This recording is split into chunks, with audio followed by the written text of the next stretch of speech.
wabarakatuh. Hello everyone. First introduce our group. My name is Azka Nadia Amalia.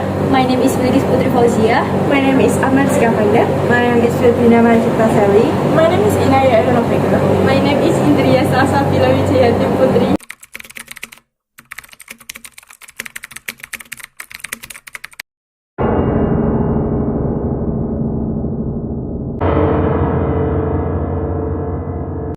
Knowing that Mrs. Mallard was afflicted with a heart trouble, great care was taken to break to her as gently as possible the news of her husband's death. It was her sister Josephine who told her, in broken sentences, veiled hints that revelled in half-counseling. Her husband's friend, Richard, was there, too, near her. It was he who had been in the newspaper office when intelligence of the railroad disaster was received, with Brindley Mallard's name leading the list of killed. He had only taken the time to assure himself of its truth by a second telegram, and had hastened to forestall any less careful, less tender friend in bearing the sad message. She did not hear the story as many women have heard the same, with a paralyzed inability to accept its significance. She wept at once, with sudden, wild abandonment in her sister's arms. When the storm of grief had spent itself, she went away to her room alone. She would have no one follow her. There stood, facing the open window, a comfortable, roomy armchair. Into this she sank, pressed down by a physical exhaustion that haunted her body and seemed to reach into her soul. She could see in the open square before her house the tops of terraces that were all aquifer with the new spring life. The delicious bird of rain was in the air. In the street below, a peddler was crying his wares in the notes of a distant song which someone was singing reached her faintly, and countless stars were twittering in the universe. There were patches of blue sky showing her, and that struck the clouds that had filled in one above one, others in the west facing her window. She sat with her head thrown back upon the cushion of the chair with motionless expect when a sob came up in her throat and shocked her. As a child who has cried itself to sleep continues to sob in its dreams. She was young, with a fair, calm face whose line bespoke repression and even a certain strength. But now there was a dull stare in her eyes, whose gaze was fixed away off yonder on one of the patches of the sky. It was not a glance of reflection, but rather indicated a suspension of intelligent thought. There was something coming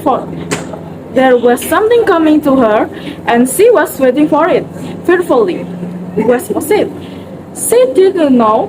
It was too subtle and elusive to name, but she felt it, creeping out of the sky, reaching toward her to the sound, the sky, the scent, the color that filled the air. Now her bosom rose and fell tumultuously.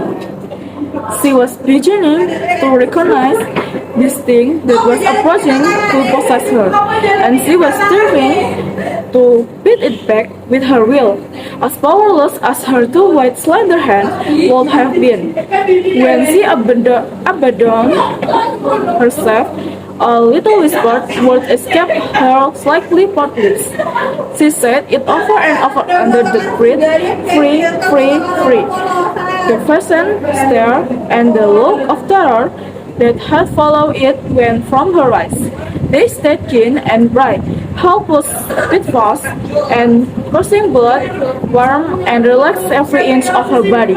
She did not stop to ask if it were or were not a monstrous joy that held her. A clear and exalted perception enabled her to dismiss the suggestion as trivial. She knew that she would weep again when she saw the kind, tender hands folded in death, the face that had never looked safe with love upon her, fixed and grey and dead. But she saw beyond that bitter moment a long procession of years to come that would belong to her absolutely. And she opened it and spread her arms out to them in welcome. There would be no one to live for during those coming years. She would live for herself. There would be no powerful will bending hers in that blind persistence with which man and woman to live. They have a right to impose a private will upon a fellow creature. A kind intention or a cruel intention made the act seem no less a crime as she looked upon it in that brief moment of illumination. And yet she had loved him sometimes. Often she had not. What did it matter? What could love? The unsolved mystery. Comfort in the face of dispossession, of self-assertion, which she suddenly recognized as the strongest impulse of her being. Free, body and soul free, she kept whispering. Josephine was kneeling before the closed door with her lips to the keyhole, imploring for admission.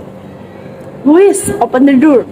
I beg, open the door. You will make yourself ill.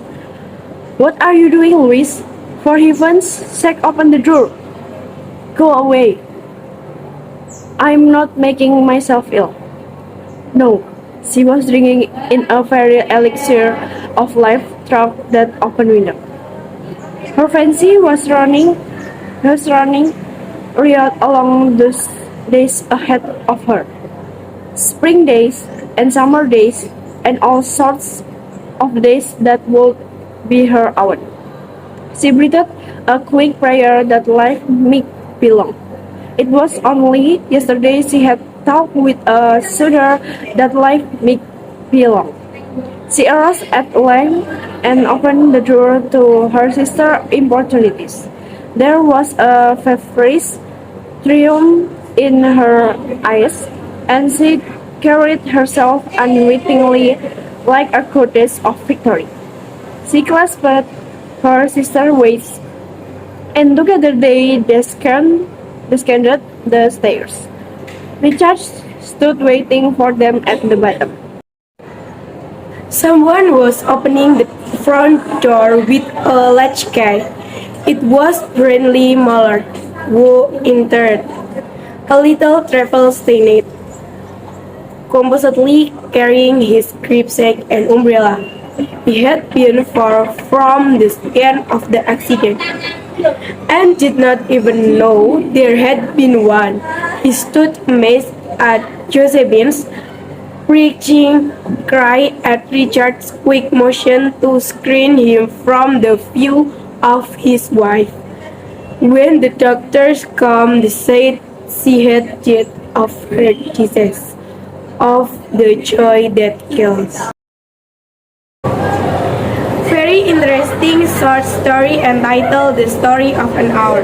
The story revolves around the time that elapsed between the moment when Lois Hallard heard that her husband was dead and then discovered he was still alive. Okay guys, thank you for listening the short story. See you!